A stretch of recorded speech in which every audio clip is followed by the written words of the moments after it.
kabar semuanya? Bertemu lagi dengan Ibu Nurjana dalam mata pelajaran Bahasa Indonesia.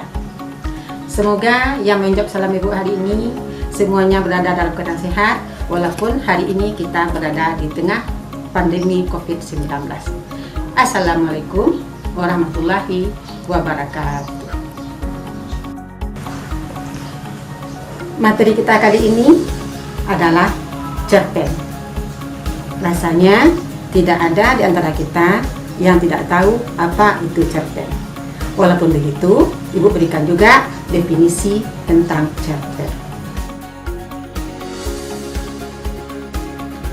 Cerpen berbeda dengan cerita-cerita yang lainnya seperti novel dan roman. Apa itu cerpen? Cerpen merupakan cerita yang menceritakan tentang sekilas lintas kehidupan. Kenapa sekilas lintas kehidupan? Namanya juga cerpen, akronim dari cerita pendek. Pendek karena tidak banyak yang diuraikan di sana.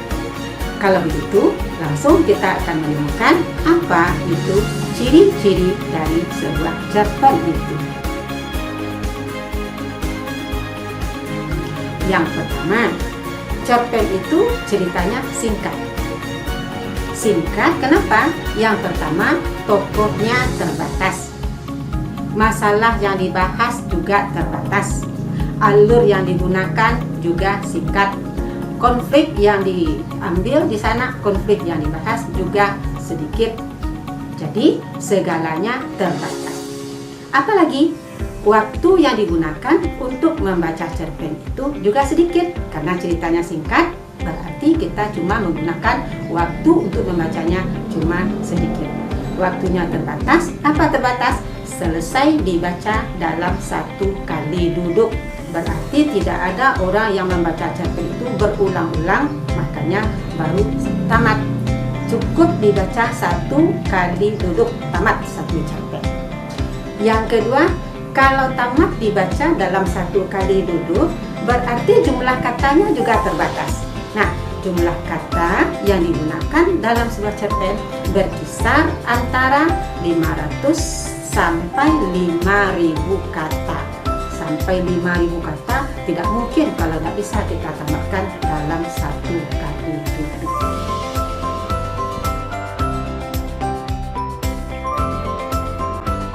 Unsur-unsur sebuah cerita pendek atau cerpen. Untuk menghasilkan sebuah cerpen, kita tidak bisa terlepas dari dua unsur pembentuknya. Kedua unsur itu, yang pertama ada yang kita sebut dengan unsur intrinsik, yang kedua kita sebut dengan unsur ekstrinsik. Intrinsik ini artinya unsur yang membangun sebuah karya sastra itu dari dalam, artinya harus ada di dalam sebuah karya sastra. Apa itu? Yang pertama, tema. Tidak mungkin kita berbicara panjang lebar, tidak mungkin kita menulis sebuah cerita tanpa tema.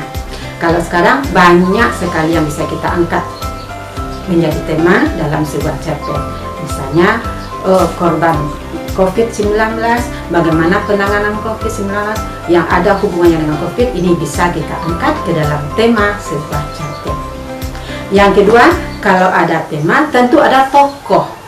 Siapa tokoh yang memerankan di dalam cerpen tersebut.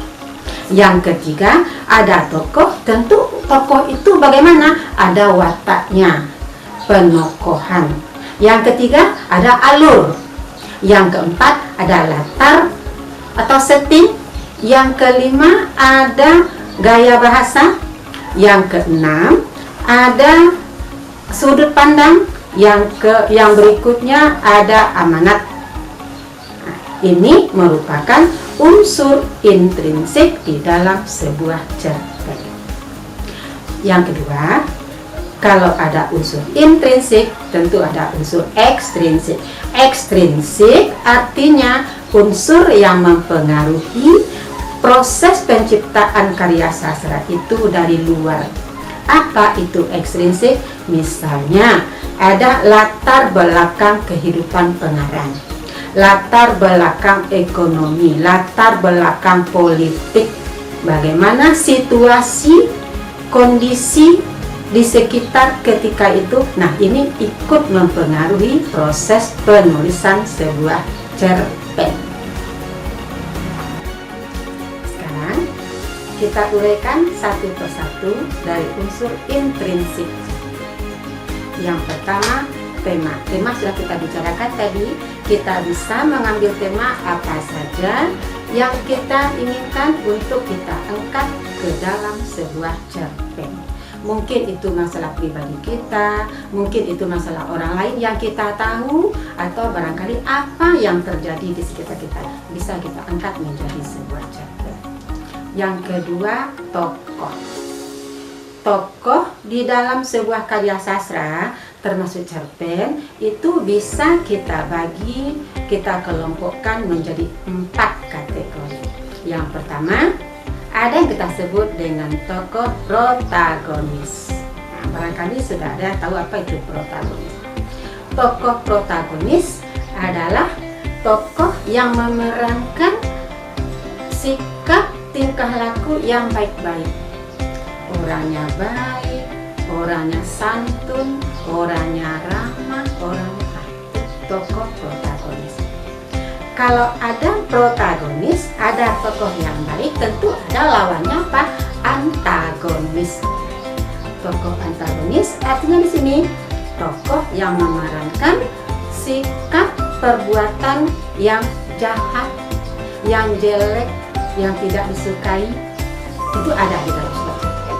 Misalnya ada tokoh itu yang punya sifat iri, dengki, sombong, angkuh, kasar. Nah, itu termasuk ke dalam tokoh antagonis. Yang ketiga, ada yang kita sebut dengan tokoh tritagonis. Nah, tokoh tritagonis ini merupakan penengah antara tokoh protagonis dengan tokoh antagonis. Biasanya tokoh tritagonis ini memerankan sikap-sikap atau perilaku bijaksana. Ya, namanya penengah. Orang yang bijaksana bisa menengahi antara sikap yang baik dengan yang ini sikap tritagonis. Dan yang keempat, ini ada namanya figura. Figura ini adalah tokoh-tokoh yang membantu lancarnya sebuah cerpen. Berikutnya, penokohan atau watak. Berbicara tentang penokohan, ini kita bisa menemukan di dalam 2 metode untuk menghasilkan sebuah cerpen. Membicarakan tentang penokohan tokoh-tokohnya, ini kita bisa menggunakan 2 metode. Yang pertama kita sebut dengan metode analitik. Apa itu analitik? Artinya di sini watak tokoh bisa kita ketahui langsung dari perbuatannya, langsung dari sikap tingkah lakunya di dalam cerpen yang dihasilkan. Ada yang dia tingkah lakunya kasar, dia berbicara kasar, dia berbicara sikapnya angkuh, dia jahat, langsung digambarkan di sana. Ini namanya metode analitik. Yang kedua, ada kita sebut dengan metode dramatik. Nah, dalam metode dramatik ini kita akan menemukan watak tokoh secara tersirat dari tingkah laku, dari perbuatan tokoh.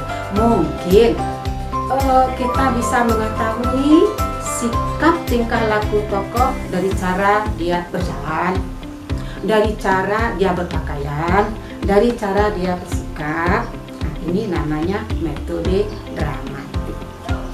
Berikutnya, alur atau jalan cerita.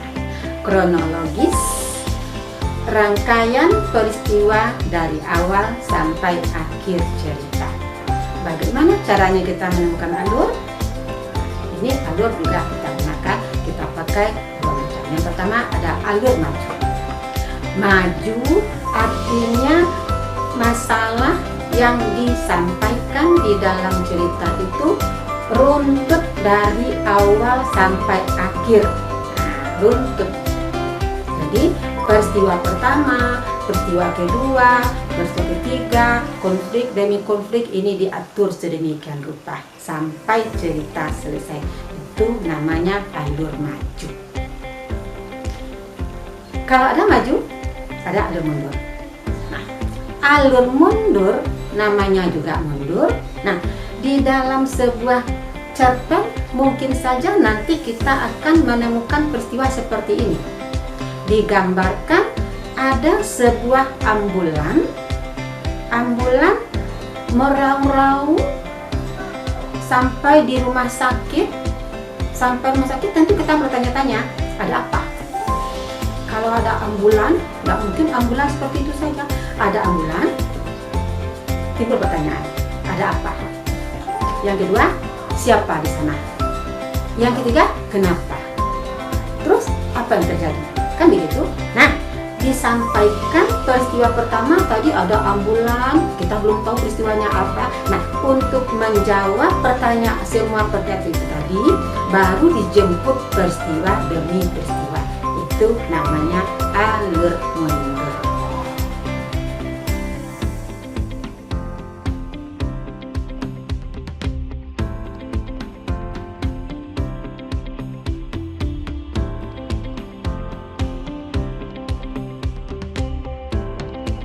Berikut latar atau setting, tempat atau waktu terjadinya peristiwa. Latar ini bisa kita bagi tiga.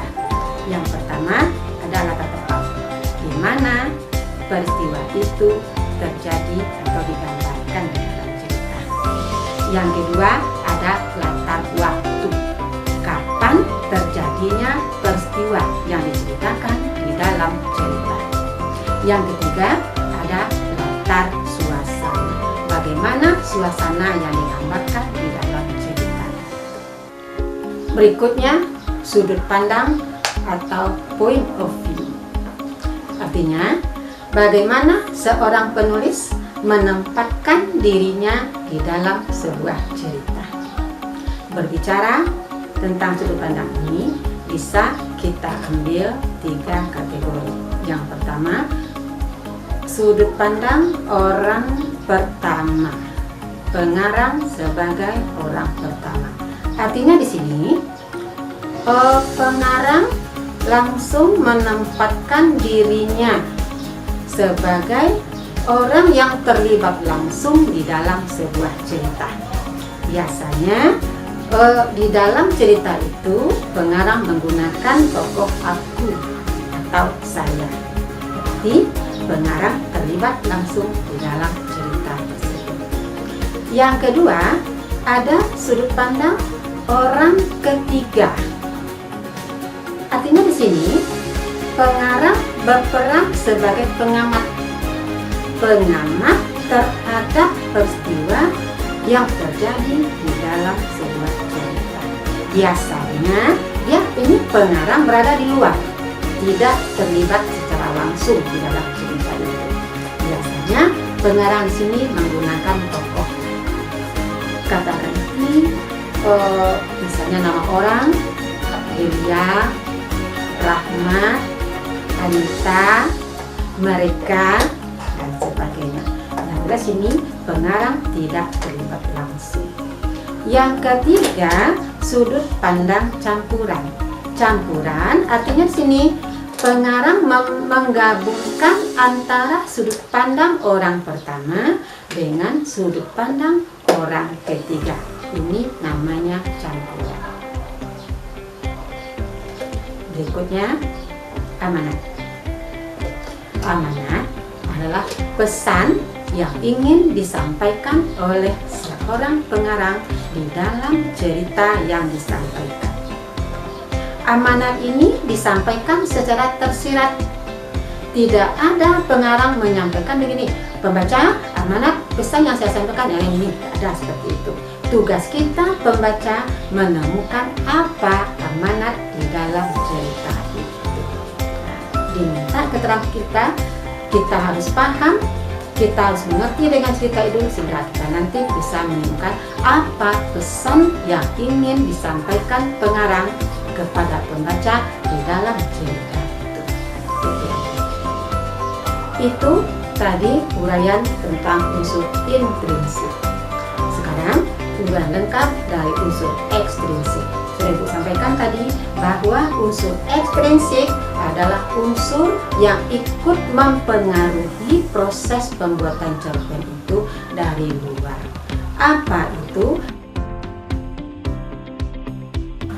Yang pertama, latar belakang kehidupan masyarakat, meliputi ideologi negara untuk mempengaruhi.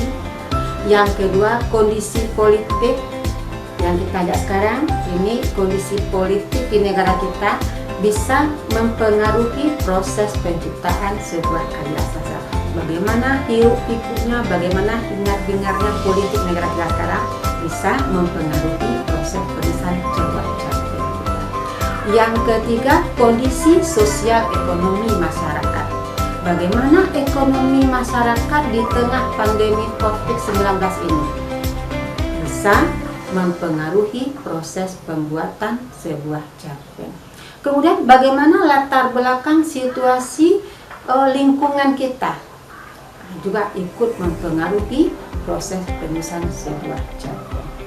Kedua, latar belakang penulis cerpen. Ini sangat mempengaruhi. Penulis yang mempunyai wawasan luas menghasilkan karya sastra yang pasti lebih bagus jika bandingkan dengan penulis yang mempunyai wawasan kurang luas. Ibu tidak mengatakan tidak punya wawasan, tapi ada yang luas, ada yang hampir luas, ada yang sangat luas, ada yang kurang luas. Ini nanti sangat mempengaruhi proses penciptaan sebuah karya sastra. Pendidikan penulis, kondisi psikologis penulis yang dalam situasi senang, bahagia, sedih, galau ikut mempengaruhi karya sastra. Kemudian bagaimana faktor yang terjadi di lingkungan penulis. Berikutnya, aliran sastra penulis. Jadi tiap-tiap penulis itu mempunyai aliran sastra masing-masing. Berikut struktur cerpen. Untuk menulis sebuah cerpen itu kita mempunyai beberapa struktur. Yang pertama ada yang kita sebut dengan tahap pengenalan. Tahap pengenalan ini kita sebut juga dengan tahap orientasi. Apa yang diperkenalkan? Biasanya yang diperkenalkan mungkin tokoh, masalah, situasi, lingkungan. Ini disampaikan di dalam tahap orientasi atau dalam tahap pengenalan.